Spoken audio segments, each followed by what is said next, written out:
protect them? Do they give us a base, or do they rent it to us at a high price? Well, since we never find out exactly how much it's going to be, they can rent it at a high price, and nobody counts it as part of the great welfare. Number 6, incite unnecessary strikes in vital industries, encourage civil disorder, and foster a soft and lenient attitude on the part of government to such disorder. Number 7, by specious argument, call the breakdown of the old moral values: honesty, sobriety, self-restraint, faith in the pledged word, and ruggedness. So those are the 7 reasons they wanted to get a hold of means of publicity so they could implement that. And number C of the communist rules of revolution: cause the registration of all firearms on some pretext, with a view to confiscating them and leaving the populace helpless.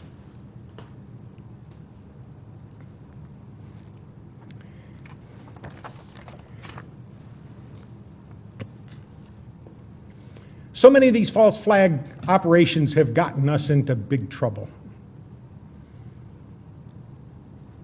We know now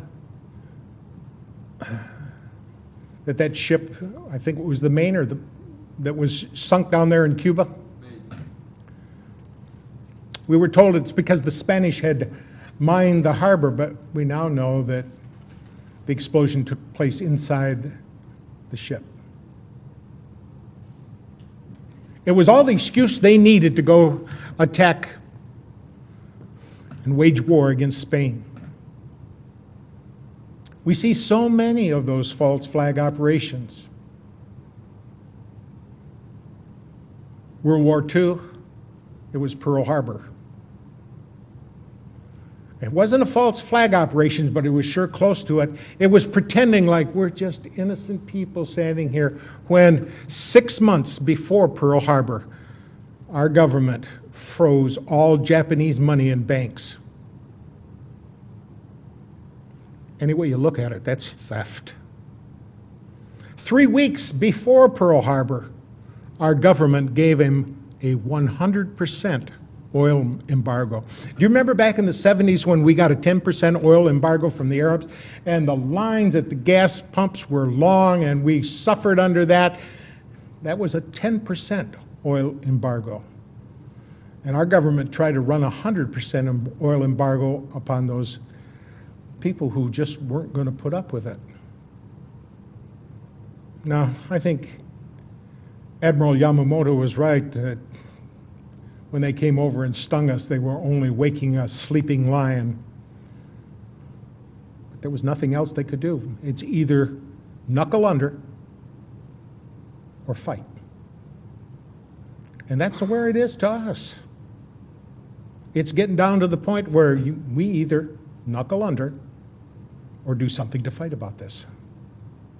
Right now, it's a fight of words because, quite frankly, we're in a very awkward position here.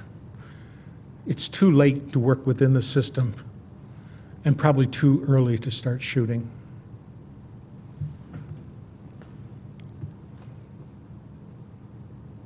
And I think there's a whole lot of us here in America that really and truly are gutless. And it's only going to be the land of the free as long as it's the home of the brave.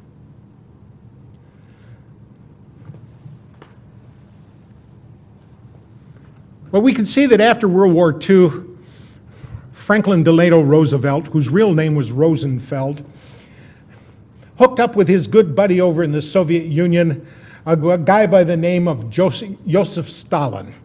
His real name was Joseph Vissarionovich Jugashvili. Gashvili means son of. And he let his good buddy Joseph Stalin oversee the elections in much of Europe. And ironically, all those people decided to become pawns in the communist superstate.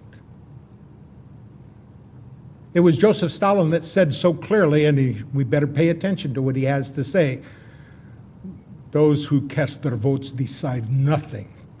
Those who count the votes decide everything. And we saw that happen here not too long ago in America because George Bush got elected.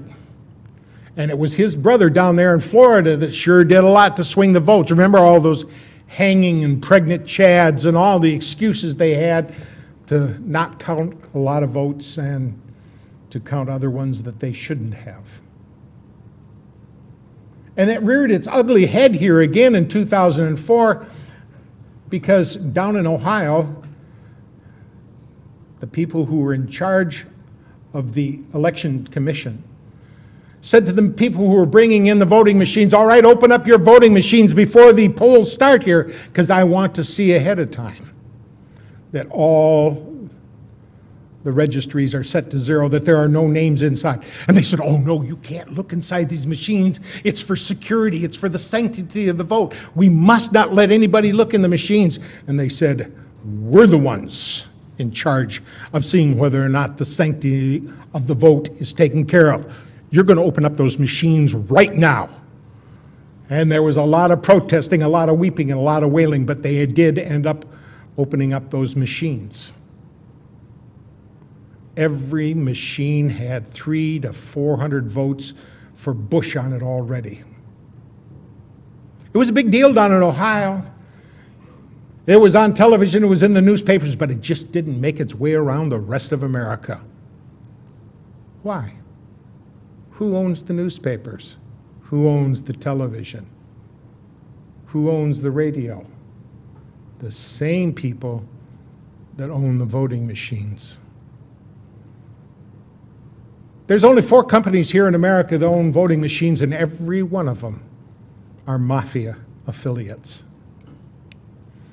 Now these television stations, ABC, NBC, CBS, and all the rest of them that have any influence and any power whatsoever, got together and formed a new corporation. It's called News Election Services. And they're the ones that feed information into the News Election Services about what's transpiring in the election and getting information back out of it. And so they have control. And it matters not who we vote for. What really counts is who does the television and the newspaper announce to be the victor. It's important because at stake is not only our freedom, but if we don't have freedom, we don't pass it on to our children. And if they don't have it, they don't pass it on to our grandchildren. And it's important to me for subsequent generations to enjoy the treasures, the pearls, the gems of liberty. Liberty is that notion where you got a right to make a choice. You decide what's good for your life. But somehow we've got to the point where you have to get a license for everything.